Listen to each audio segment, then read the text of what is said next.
বৃহত্তম সংখ্যা কোনটি? Cube root 4, cube root 6, 6th root 15, 12th root 245। এই টাইপের যখন কোশ্চেন থাকবে আমরা কিভাবে এটাকে সলভ করব? দেখো এখানে পাওয়ার কত, কিউব রুট মানে পাওয়ার হয়ে যাচ্ছে 1/3, এটাও 1/3, এটাও 1/6, এটা 1/12। এভাবে না ভাবলেও শুধু দেখো 3, 3, 6, 12, তাহলে 3, 3, 6 আর 12 এদের লসাগু বের করব প্রথমে। তাহলে 3, 6 আর 12 লসাগু কত হবে? দেখো 12 লসাগু হয়ে যাচ্ছে। তাহলে আমরা কি করব? প্রত্যেকটার পাওয়ারকে 12th রুট অফ করব। তাহলে এটাকে কিউব রুট 4টাকে যদি 12th রুট করি তাহলে কি হবে? এখানে 3 ছিল, 4 গুণ করলাম, মানে ভেতরে 4 টু দি পাওয়ার 4 করলে তবে গিয়ে হবে। মানে 3-এর সাথে যদি 4 গুণ করলাম, পাওয়ারের পাওয়ার গুণ হয়, সেক্ষেত্রে এটা পাওয়ার হয়ে যাচ্ছে 4 টু দি পাওয়ার 4।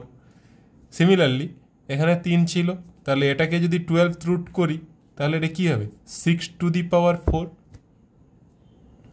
এটা 6 রুট 15 আছে, তাহলে এটা কি হবে?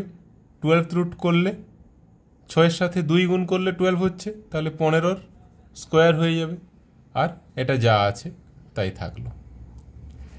এখানে একটা জিনিস দেখে নাও, কিউব রুট 4 আর কিউব রুট 6 দুটোই কিউব রুট, তাহলে এই দুটোর মধ্যে বড় কোনটা? দুটোই যখন কিউব রুট তাহলে ভেতরে যেটা বড় আছে সেটাই বড় হবে।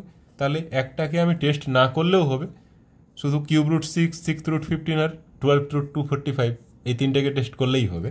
কিন্তু আমি জাস্ট এখানে শেখানোর জন্য করছি বলে সবগুলো দেখিয়ে নিচ্ছি। এবারে 4 টু দি পাওয়ার 4, এবারে ভুলে যাও, প্রত্যেকটা আমার 12th রুট হয়ে গেল, তাহলে 12th রুটকে ভুলে যাও, শুধু ভেতরে যেটা রয়েছে সেইগুলোর ভ্যালু বের করব। 4 টু দি পাওয়ার 4 মানে কত? 4 4 16 16, 256। 6 টু দি পাওয়ার 4, 6 কিউব 216, তার সাথে 6 গুণ করলে 1200, 12 16 6 96, 1296। 15 স্কোয়ার 225 আর এটা 245। তাহলে 256, 1296, 225 আর 245 এর মধ্যে বড় সংখ্যা কোনটা? 1296। তাহলে এই যে ভ্যালুটা মানে কিউব রুট 6 এটাই সব থেকে বড় হয়ে যাবে, বৃহত্তম সংখ্যা কিউব রুট 6 হয়ে যাবে। নেক্সট কি বলেছে দেখো, ক্ষুদ্রতম সংখ্যা কোনটি? Root 2, root 3, cube root 2, cube root 4। Root 2 আর রুট 3-র মধ্যে যদি দেখি, ক্ষুদ্রতম রুট 2, আর কিউব রুট 2, কিউব রুট 4 এর মধ্যে যদি দেখি তাহলে কিউব রুট 2। তাহলে রুট 2 আর কিউব রুট 2 এই দুটোর মধ্যে ক্ষুদ্রতম কে হবে? একটা স্কোয়ার রুট 2, একটা কিউব রুট 2। কোনটা বেশি ছোট হবে? কিউব রুটটা বেশি ছোট হবে। তাহলে এটা কি 2 টু দি পাওয়ার হাফ আর এটা 2 to the power 1/3, 2 to the পাওয়ার 1/3টাই বেশি ছোট হবে কিউব রুট। তাহলে এখানে আর কোনো টেস্ট না করেই আমি বলে দিতে পারি কিউব রুটও ক্ষুদ্রতম। কিন্তু যদি এরকম দেখে না বলতে পারি তখন কি করব? এখানে কিছু নেই মানে কি 2, 2, 3, 3, তাহলে 2 আর 3-এর লসাগু কত? 6। তাহলে এটাকে আমি লিখতে পারি 6th রুট অফ 2-এর সাথে 3 গুণ করলে 6 হচ্ছে, তাহলে 2-এর পাওয়ার হয়ে যাবে 3।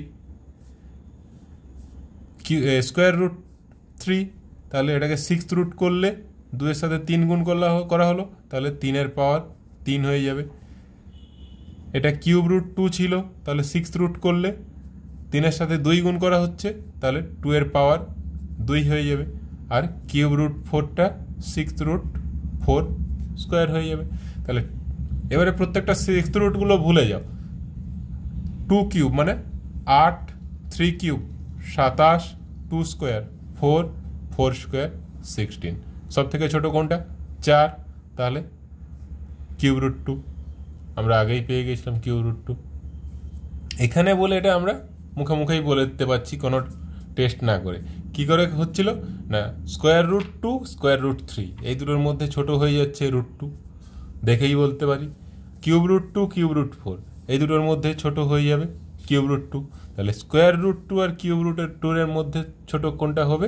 হ্যাঁ, যার কিউব রুট সেটা বেশি ছোট হয়ে যাবে, মানে পাওয়ারটা কি হচ্ছে এখানে ছোট হচ্ছে। কিউব রুট মানে কি, এখানে যদি 2 স্কোয়ার আর 2 কিউব বলা হতো তখন কিন্তু 2 কিউবটা বড় হয়ে যেত, কিন্তু 2 টু দি পাওয়ার হাফ আর 2 টু দি পাওয়ার 1/3, হাফ বড় না 1/3 বড়, 1/3 বড় না হাফ বড়, হাফ বড় 1/3 ছোট, তাহলে এখানেও ছোট, আমার ক্ষুদ্রতমই চেয়েছে, সেই জন্য 2 টু দি পাওয়ার 1/3টা ছোট হয়ে যাচ্ছে। নেক্সট দেখো, এখানে দেখো বৃহত্তম সংখ্যা কোনটি বলেছে, 2√5, 6√3, 3√7, 8√2। তো প্রত্যেকটা দেখো স্কোয়ার রুট রয়েছে, তাহলে 2টা যদি আমি রুটের ভিতরে ঢুকাই কি হবে, স্কোয়ার হয়ে ঢুকবে, তাহলে 2 স্কোয়ার কত 4, রুটের মধ্যে 4 গুণিত 5 20 হয়ে যাবে। এটা কত হবে 6√3, মানে 6টা ভেতরে ঢুকলে কত হয়ে যাবে 36, 36 গুণিত 3 108। 3√7, 3টা ভেতরে ঢুকলে স্কোয়ার হয়ে ঢুকবে, মানে 9, 3 স্কোয়ার 9, 9 গুণিত 7 63। আর 8√2, 8 স্কোয়ার 64 2 128। তাহলে কি চেয়েছে বৃহত্তম, এর মধ্যে বৃহত্তম কোনটা 128, তাহলে 8√2 এটাই বৃহত্তম, অপশান বি হয়ে যাবে অ্যান্সার। ক্ষুদ্রতম সংখ্যা কোনটি, √2, √3, 4√5, √2।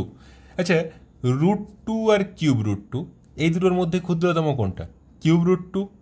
আবার √3, √2 এই দুটোর মধ্যে ক্ষুদ্রতম কোনটা, √2। তাহলে 4√5 আর √2 এই দুটোর মধ্যে যদি টেস্ট করি তাহলেই আমি ক্ষুদ্রতম সংখ্যা পেয়ে যাব, আমার সবগুলো নিয়ে টেস্ট করার লাগবে না। তাহলে 4√5, √2, 4 আর 3 আছে, 4 আর 3-এর লসাগু কত 12, তাহলে 12√4-এর পাওয়ার 4-এর সাথে কত গুণ করা হয়েছে 3 গুণ করলে 12 হচ্ছে, তাহলে 5-এর পাওয়ার 3 হয়ে যাবে 5 কিউব। আর এটা 12√2 টু দি পাওয়ার কত হবে, 3-এর সাথে 4 গুণ করা হয়েছে, তাহলে 2 টু দি পাওয়ার 4 হয়ে যাবে। তাহলে 5 কিউব মানে কত 125, আর 2 টু দি পাওয়ার 4 মানে কত 2 2 4 4 16। কী চেয়েছে ক্ষুদ্রতম, তাহলে 125 ছোটো না 16 ছোটো, 16 ছোটো, তাহলে √2 অ্যান্সার হয়ে যাবে। দুটি সংখ্যার অনুপাত 15:11 এবং একটি সংখ্যা 143 যদি তাদের গসাগু 13 হয় তাহলে অপর সংখ্যাটি কত। দেখো দুটি সংখ্যার অনুপাত দেওয়া আছে, গসাগু দেওয়া আছে, এটা এই দুটো জিনিসই দেওয়া থাকলে আমরা সংখ্যা দুটো পেয়ে যাব। কি করে পাবো না, গসাগু দিয়ে যদি অনুপাতগুলোকে গুণ করে দিই তাহলেই সংখ্যা পেয়ে যাব। 13 15 কত 130, 13 5 65, 195, আর 13 11 143। একটা সংখ্যা 143 দেওয়া আছে, তাহলে আরেকটা সংখ্যা কত 195, অপশান সি হয়ে যাবে অ্যান্সার। নেক্সট কী বলেছে দেখো, যদি a:b = 2:3 এবং b:c = 5:7 হয় তাহলে a:c = কত। দেখো আমাকে যদি a:b:c বের করতে বলতো তখন আমরা কি জানি, একটা সূত্র আছে দ পদ্ধতি। কীরকম না, a:b = দেওয়া আছে 2:3, b:c = দেওয়া আছে 5:7, তাহলে a:b:c = দ পদ্ধতি। 2 5 10 5 3 15 7 3 21, কিন্তু আমার এখানে কি চেয়েছে a:c, তাহলে আমি এখান থেকে শুধু বিটা যদি বাদ দিয়ে দিই তাহলে 10:21 পেয়ে যাব। এবারে আমি a:b:c বের করে তারপরে আমি 10:21 মানে a:c বের করব, মাঝখানটাকে বাদ দিয়ে এতও করার লাগবে না। তাহলে কিভাবে করব, দেখো এর জন্য একদম ইজি ট্রিক্স, ডাইরেক্ট আমি a:c বের করতে পারি। কিভাবে করবে না, এর ফার্স্ট ইন্টু এর ফার্স্ট, মানে 2 × 5, বা এদিকে 2 5 আর 3 7 গুণ করলেই আমরা অ্যান্সার পেয়ে যাবো। 2 5 10, 3 7 21, মানে এই দুটোর প্রথম দুটো 2 আর 5 গুণ করলে 10 হয়ে যাচ্ছে, আর শেষ দুটো গুণ করলে 3 আর 7 গুণ করলে 21 হয়ে যাচ্ছে। ওটাই হয়ে গেল অ্যান্সার a:c 10:21। আমার দ পদ্ধতি লাগবে না। হ্যাঁ, যদি A:B:C বের করতে বলে তখন আমি দোয়া পদ্ধতি ইউজ করব, কিন্তু যদি শুধু A:C বলে ফার্স্ট দুটো তার গুণফল সেকেন্ড দুটো তার গুণফল, তাহলে A:C পেয়ে যাব। নেক্সট দেখো,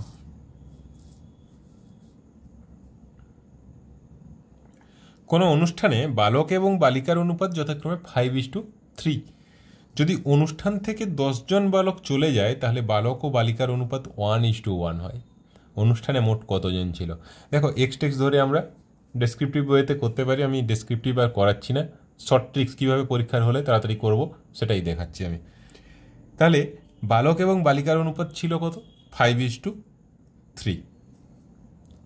এবারে 10 জন বালক চলে গেল, এটা বালক বয়:2 করছি, তাহলে 10 জন বালক যদি চলে যায় তাহলে যে নতুন রেশিও হচ্ছে সেটা কি হচ্ছে? বালক বালিকা 1:1 হচ্ছে। কেন না 10 জন বালক চলে যাচ্ছে, তো বালিকা যা ছিল তাই রয়েছে, আগেও যা ছিল তাই রয়েছে। আমি কি করব, এখানে যা বালিকা আছে এখানেও বালিকাকে সেম করতে চাই, তাহলে কি করতে হবে? আমাকে 3 দিয়ে গুণ করতে হবে। তাহলে 3 দিয়ে গুণ করলে কি পাচ্ছি? 3:3। আগে কত ছিল? 5:3, তাহলে বর্তমান হলো কত? 3:3। 1:1 যা 3:3ও তাই। আমি জাস্ট বালিকাটাকে সমান করলাম। বালিকাটাকে সমান করলে কি হবে দেখো, বালক 5 ছিল 3 হয়ে গেল, কত কমলো? 2 ইউনিট কমলো বা 2 অনুপাত কমলো। কিসের জন্য কমলো? না 10 জন বালক বেরিয়ে যাওয়ার জন্য 2 অনুপাত কমে গেল। তার মানে এই 2 ইউনিট বা 2 অনুপাত equals to 10, 1 unit equals to 10/2, 5। কত ইউনিট ছিল টোটাল? মোট কতজন ছিল চেয়েছে, মোট কত ইউনিট ছিল? 5 আর 3 8 ইউনিট ছিল, তাহলে 8 ইউনিট ইকুয়ালস টু কত? 8 5 40, তাহলে মোট 40 জন ছিল। অপশন সি হয়ে যাবে অ্যান্সার। নেক্সট দেখো, একটা দারুণ অঙ্ক রয়েছে। মন্থন এবং তার মায়ের বর্তমান বয়সের অনুপাত যথাক্রমে 3:7 এবং মন্থন এবং তার বাবার বর্তমান বয়সের অনুপাত 5:14। মন্থনের মা এবং বাবার বর্তমান বয়সের অনুপাত কত? দেখো, মন্থনের এখানে বয়সের অনুপাত কত আছে? 3, আর এখানে আছে 5। তাহলে এই দুটোকে আগে আমাকে ইকুয়াল করতে হবে। মন্থন এবং তার মা তাদের বয়সের অনুপাত কত রয়েছে? 3:7। আর মন্থন এবং তার বাবা তাদের বয়সের অনুপাত রয়েছে কত? 5:14। আমাকে মন্থনটাকে ইকুয়াল করতে হবে। তাহলে এখানে 5 দিয়ে গুণ করি আর এখানে 3 দিয়ে গুণ করি, তাহলে মন্থন ইকুয়াল হয়ে যাবে। দ্যাট ইজ 5 3 15 5 7 35, আর 5 3 15 42। তাহলে মন্থন ইকুয়াল হয়ে গেলে মায়ের বয়সের অনুপাত হচ্ছে 35 এবং বাবার বয়সের অনুপাত হচ্ছে 42। আমার কি চেয়েছে? মা এবং বাবার বয়সের অনুপাত চেয়েছে, তাহলে মায়ের অনুপাত কত? 35 আর বাবার 42। 35:42, 7 5 7 6, দ্যাট ইজ 5:6। একদম ইজিলি হয়ে গেল না? অপশান সি হয়ে যাবে অ্যান্সার। এই ধরনের অনুপাত দিয়ে যে সব অঙ্কগুলো রয়েছে আমার অনুপাতের প্লেলিস্ট করা আছে, দেখবে ওখানে অনেক সুন্দর সুন্দর অনুপাতের ট্রিক্স ইউজ করা আছে, ওগুলো দেখে নিতে পারো। কারণ যে ট্রিক্সগুলো ইউজ করা হয়েছে এমনি অন্যান্য ট্রিক্সের থেকে অনেক কম সময়ে করা যাবে। মানে অন্যান্য ট্রিক্সে যেখানে 1 মিনিট লাগবে সেখানে আমার এই ট্রিক্সগুলো মোটামুটি 20-30 সেকেন্ডের মধ্যে হয়ে যাবে।